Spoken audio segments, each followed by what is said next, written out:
Shalom, shalom, salam damai sejahtera saudara-saudaraku yang terkasih, para penggerak Komisi Kerasulan Kitab Suci, dimanapun Anda berada. Yang saya lihat di sini, saya menghitung jumlah yang hadir di Zoom luar biasa. Semangat, meskipun nanti malam-malam Imlek, tetapi demi Tuhan, demi kerajaannya, demi pelayanan kita terhadap umat Allah, kita mau menyediakan waktu secara khusus. Saudara-saudaraku, saya Romo Yosef mengucapkan banyak terima kasih karena sekali lagi Komisi Kerasulan Kitab Suci diberi tanggung jawab dan kepercayaan untuk mengolah bahan-bahan APP 2023. Saudara-saudaraku, saya mengucapkan banyak terima kasih untuk pribadi-pribadi yang sungguh terlibat menyiapkan bahan-bahan, menyiapkan hari ini. Seperti misalnya boleh saya sebut, ada Ibu Susan, ada Ibu Evi Ariana sebagai PIC dari K3S, kemudian juga dari tim BINUS. Kita bisa keren seperti ini karena saya sedang berada di studio BINUS Alam Sutra. Terima kasih untuk semua pihak-pihak yang terlibat, untuk para narasumber juga. Percayalah saudara-saudaraku, bahan-bahan yang sudah dipersiapkan sungguh-sungguh dipikirkan dengan matang supaya bisa dibawakan dengan menarik. Yang menjadi landasan utama adalah gagasan dari Bapak Uskup sendiri, di mana Bapak Uskup mengajak seluruh umat Keuskupan Agung Jakarta untuk berbicara bersama-sama tentang kesejahteraan bersama. Berbicara soal kesejahteraan bersama, bisa kita lihat ada segelintir orang yang kaya sekali, punya banyak uang, punya banyak materi. Tetapi di sisi yang lain, ada begitu banyak orang-orang yang hidup dalam standar yang sangat rendah. Maka dari itu, sebagai umat beriman Keuskupan Agung Jakarta, kita diajak untuk bersama-sama mengolah masalah ini. Bukan secara teori, bukan secara doa-doa saja, tetapi juga apa peran kita. Kita semua dipanggil. Nah, Ibu, Bapak, Saudara-saudara sebagai fasilitator, Anda semua dipercaya untuk menyampaikan bahan-bahan ini yang sudah dipersiapkan ini untuk umat-umat di lingkungan, untuk di umat-umat kategorial dimanapun mereka berada.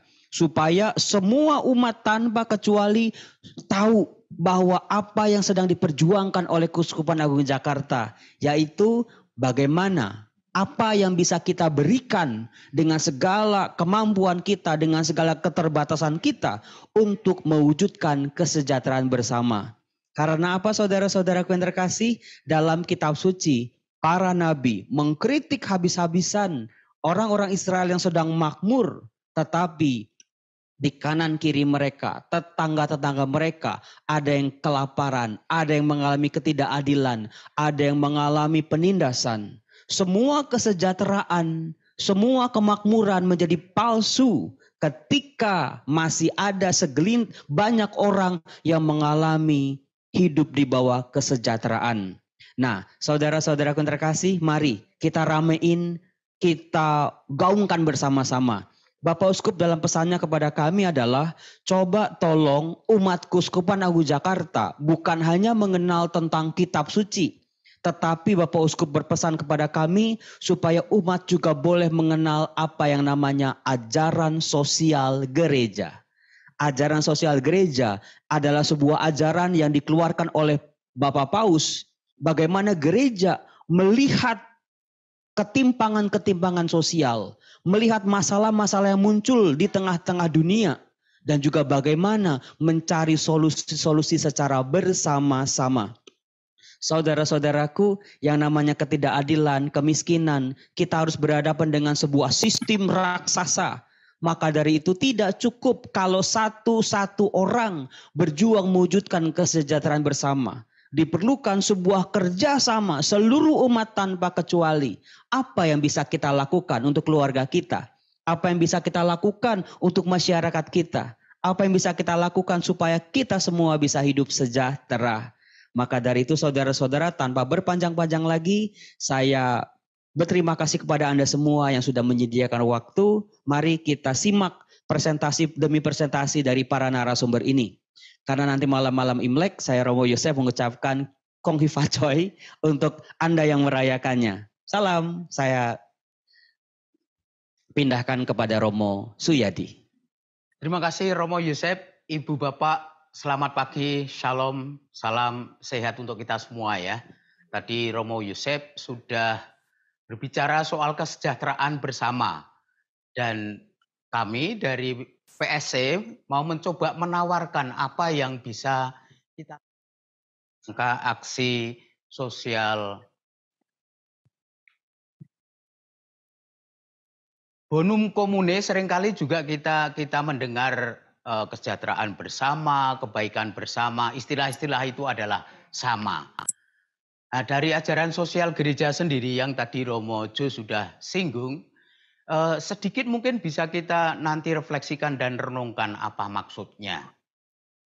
Yaitu kalau dalam kompendium ajaran sosial gereja 164, di sana dirumuskan keseluruhan kondisi hidup kemasyarakatan yang memungkinkan baik kelompok-kelompok maupun individu-individu dan anggotanya itu secara lebih lancar dan penuh bisa mencapai kesempurnaan mereka sendiri sebagai ciptaan Allah, kesempurnaan diri sendiri tetapi juga masyarakat. Maka ada beberapa konsekuensi di sana bahwa setiap individu dan pemerintah juga bertanggung jawab terhadap penciptaan kesejahteraan bersama itu. Jadi bukan hanya tanggung jawab setiap individu tapi kita bersama-sama. Dan untuk memastikan terciptanya kesejahteraan bersama, maka pemerintah juga mempunyai tugas untuk menyelaraskan kepentingan-kepentingan baik itu individu maupun kelompok yang berbeda-beda dengan tadi yang sudah disebutkan oleh Romo Jo juga atas dasar keadilan. Dan kita sebagai individu, sebagai gereja juga ingin berkontribusi, berpartisipasi terhadap penciptaan bonum komune tersebut. Maka PSC sebelum menentukan usulan untuk aksi puasa kita, PSC melihat tantangan-tantangan yang ada di sekitar kita.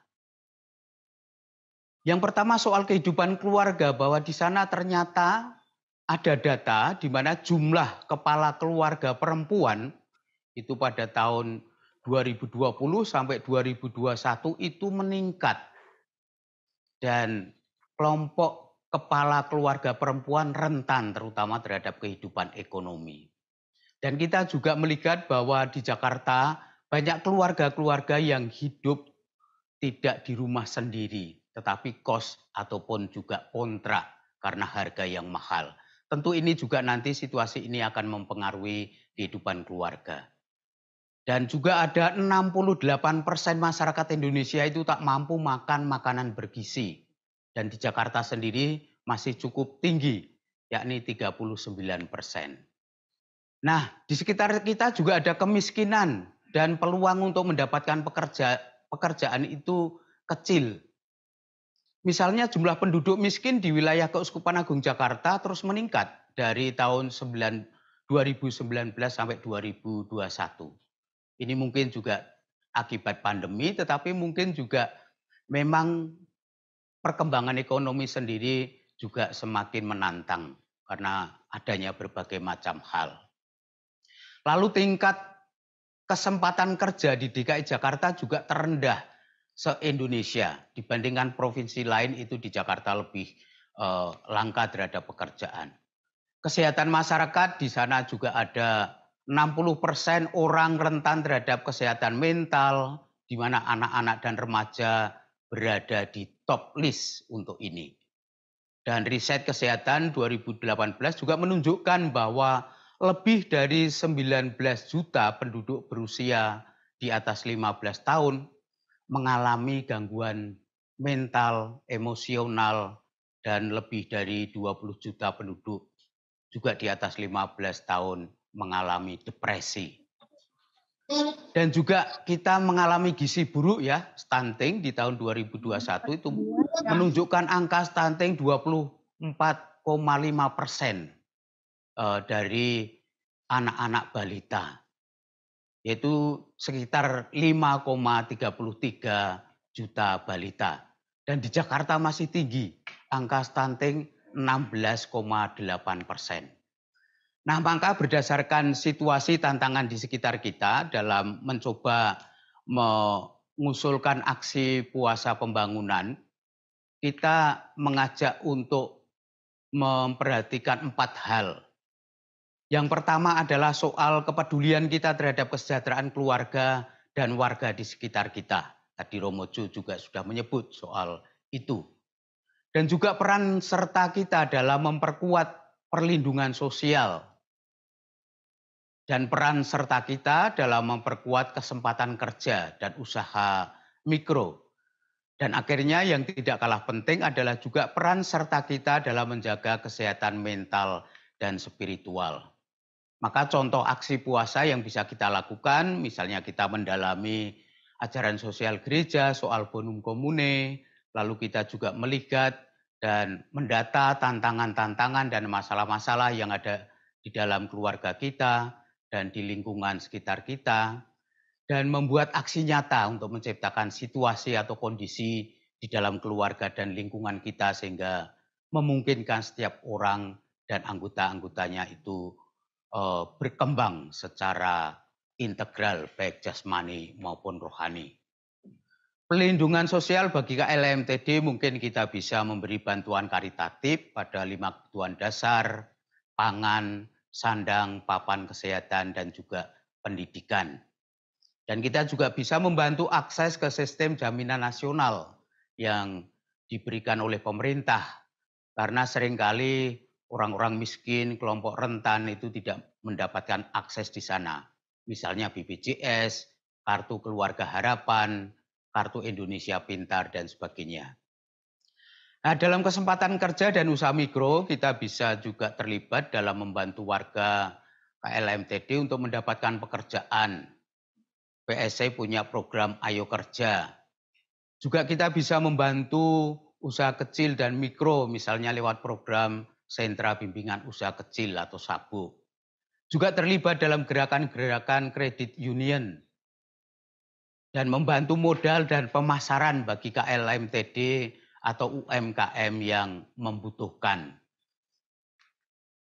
Nah, kesehatan mental dan spiritual kita misalnya bisa menyediakan layanan untuk konseling maupun bimbingan rohani.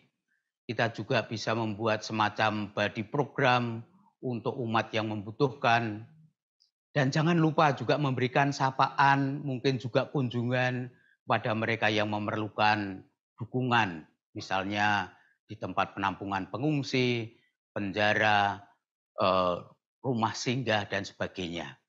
Jadi itu hanyalah contoh-contoh aksi sosial, aksi kegiatan APP yang bisa kita lakukan.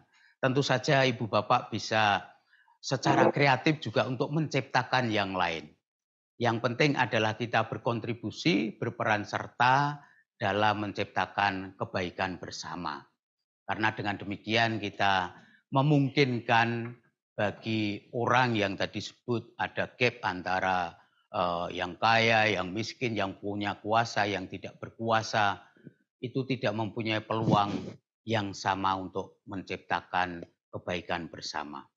Maka panggilan kita sebagai orang Kristiani, kita sungguh diajak untuk melakukan aksi nyata dalam menciptakan situasi, lingkungan, dan kondisi yang memungkinkan setiap orang dan anggota-anggota di dalam masyarakat mencapai kepenuhan dirinya sebagai pribadi manusia yang bermartabat. Itu saya kira yang bisa kami bagikan dari perspektif Komisi PSC, semoga bisa menjadi inspirasi kita bersama untuk melakukan aksi puasa pembangunan. Wah, seru sekali nih apa yang sudah disiapkan. Maka dari itu saudara-saudara, mari kita ikuti penjabaran demi penjabaran dari para narasumber. Saya jamin penjabarannya menarik. Maka check it out.